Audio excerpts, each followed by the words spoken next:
Hey guys, welcome to all of you on my YouTube channel Sarkari Bharat. इस video के अंदर हम डिस्कस करने वाले हैं गाइस एसएससी सीएचएसएल का 2020 में 17 मार्च का पेपर हुआ था और इस पेपर में जीएस के और जीके के जितने भी क्वेश्चंस इस वीडियो के अंदर पूछे गए थे, मतलब जितने भी एग्जाम में क्वेश्चन पूछे गए थे, उन सभी क्वेश्चंस का एक सीरीज़ बनाकर लगभग 15 से 20 क्वेश्चन ऐसे थे जो क्वेश्चन आपके पूछे गए थे 17 मार्च के पेपर में।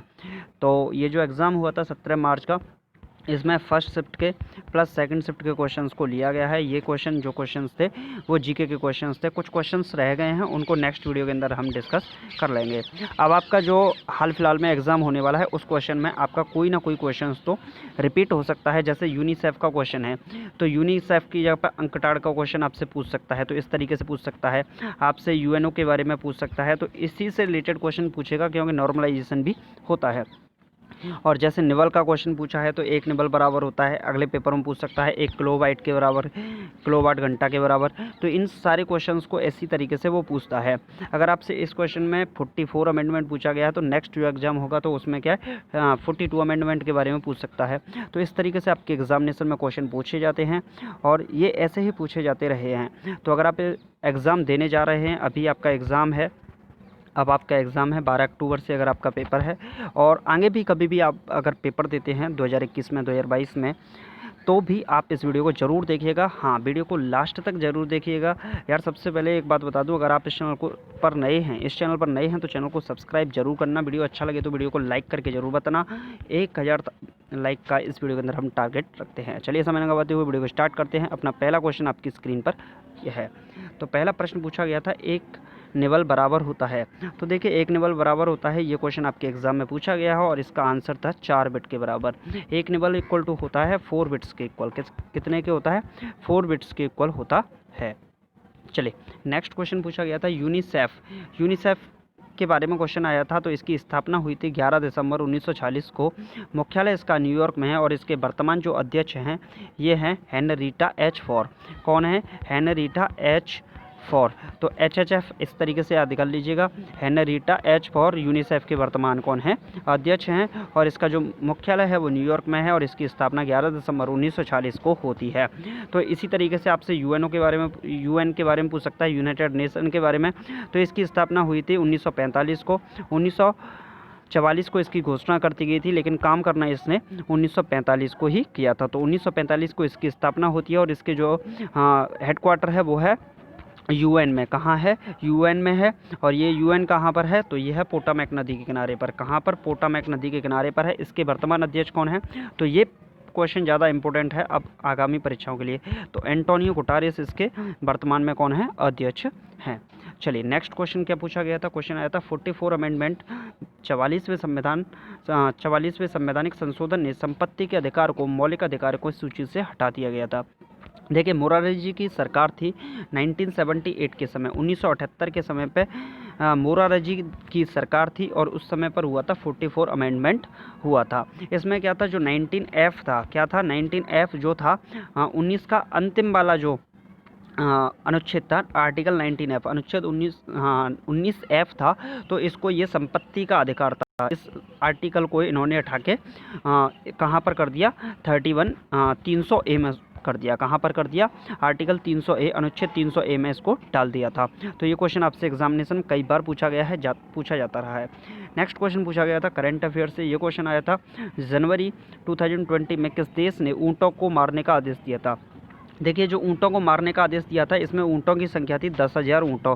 काफ़ी ज़्यादा चर्चित क्वेश्चन इस वजह से था क्योंकि ऊँटों की संख्या बहुत ज़्यादा थी। 10,000 ऊँट बहुत होते हैं और इनको मारने का आदेश दिया था। किस देश ने दिया था? तो ऑस्ट्रेलिया देश ने दिया था। किसने दिया था? ऑस्ट्रेलिया देश ने दिया था। ऑस्ट्रेलिया में ही क्या है?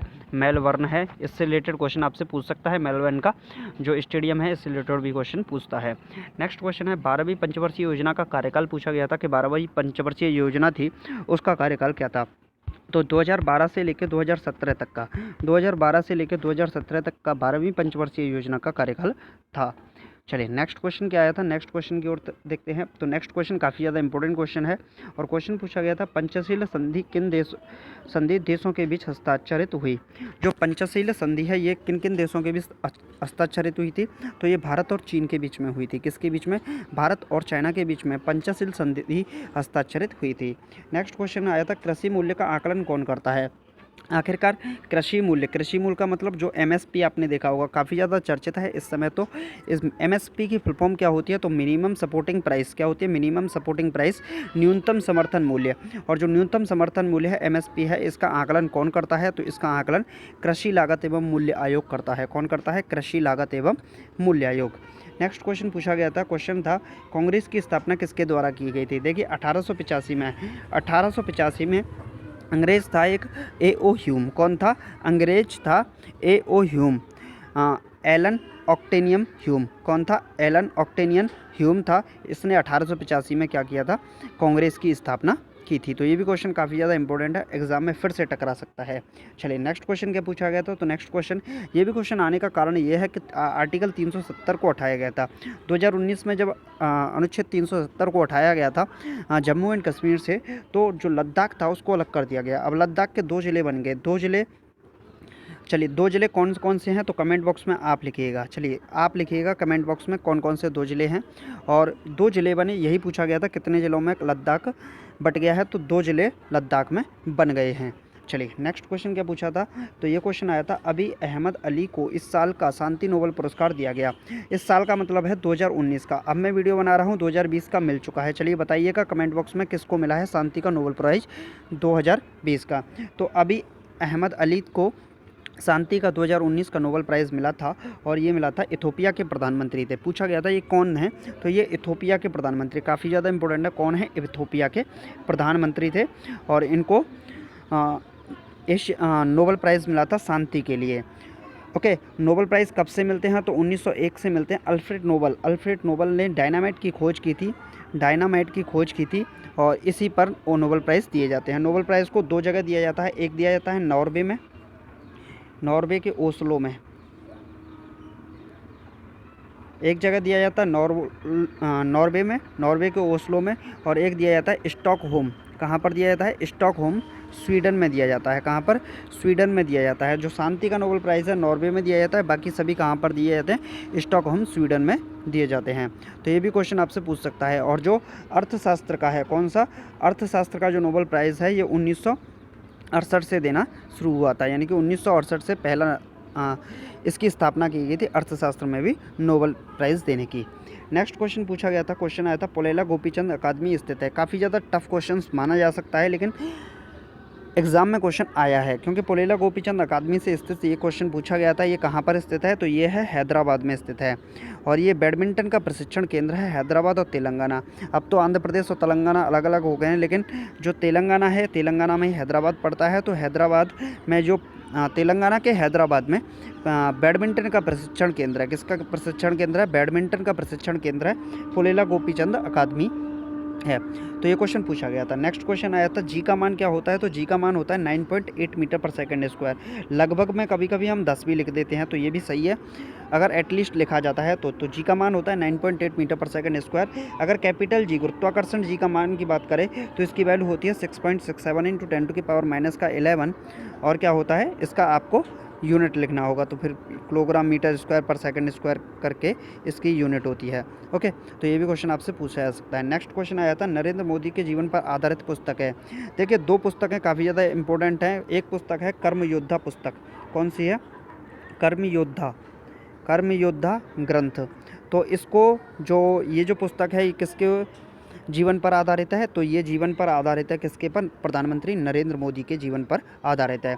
इसका विमोचन किसने किया था? तो इसका विमोचन किया था अमित शाह ने, गृह मंत्री अमित शाह ने। आदरणीय जो गृह मंत्री हैं, हमारे होम मिनिस्टर हैं अमित शाह, उन्होंने इसका विमोचन किया था। ओके, तो ये भी क्वेश्चन आपसे एग्जाम में पूछ सकता है। और इनकी एक और बुक है जिसका नाम है, जो प्रधानमंत्री नरेंद्र मोदी ने ही लिखी है, उस पुस्तक का नाम है एग्ज़ाम वॉरियर। क्या है? Exam warrior. तो ये भी काफ़ी ज़्यादा इंपॉर्टेंट बुक है, काफ़ी ज़्यादा इंपॉर्टेंट है, आपके नेक्स्ट एग्जाम में पूछी जा सकती है। नेक्स्ट क्वेश्चन पूछा गया था कर्णम मल्लेश्वरी को किस वर्ष पद्म पद्मश्री जो पुरस्कार है वो प्राप्त किया, तो ये 1919 में पद्मश्री पुरस्कार 1919 में इन्होंने प्राप्त किया था। कड़म मल्लेश्वरी ये भारत की सबसे पहली ओलंपिक में पदक जीतने वाली महिला हैं।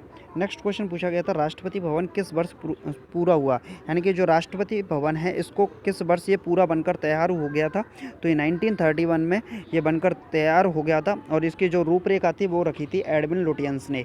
किसने रखी थी? एडविन लुटियंस ने इसकी रूपरेखा रखी थी और 1931 में ये बनकर तैयार हो गया था। इस राष्ट्रपति भवन को वायसराय भवन भी कहा जाता था भारत की आज़ादी से पहले, तो ये वायसराय के लिए बनाया गया था जो अंग्रेजी वायसराय हुआ करते थे।